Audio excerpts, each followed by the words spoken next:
Créée il y a 7 ans, l'expo géante de Fouchères, qui s'est déroulée dimanche, attire de plus en plus d'artistes. Plus d'une centaine de peintres étaient présents malgré un temps capricieux.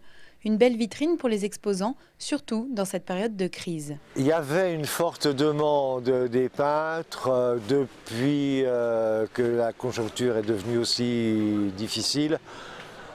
On peut dire que la fréquentation des expositions au niveau des peintres est quand même légèrement en baisse.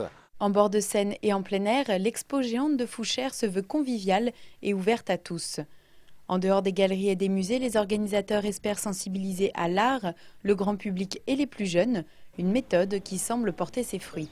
C'est plus facile d'abord, on n'a pas une porte à franchir, on est plus invité à la flânerie et donc le cadre en bord de Seine comme ça est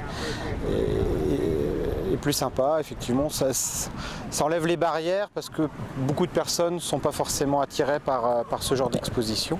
Même sans le soleil, les exposants apprécient toujours autant Fouchères. Cette journée leur permet de partager leur passion avec le public et retrouver leurs amis. Si les ventes ne sont pas toujours au rendez-vous, le plaisir de partager un moment convivial est lui par contre toujours aussi fort. Plus que pour le plaisir de vendre, on se retrouve à un groupe d'amis, on va ensemble aux Beaux-Arts et donc on a toujours plaisir à se retrouver sur le terrain, disons. Je viens parce que c'est un lieu où tous les artistes peuvent venir simplement, c'est très facile et c'est assez convivial au bord de la Seine, c'est un coin très sympa. Malgré la pluie et les bourrasques, le public avait quand même fait le déplacement. Quand je viens ici, j'ai 1h30 de plaisir, c'est tout. J'adore regarder les belles peintures, les belles choses, donc j'aime beaucoup cette expo, je viens tous les ans.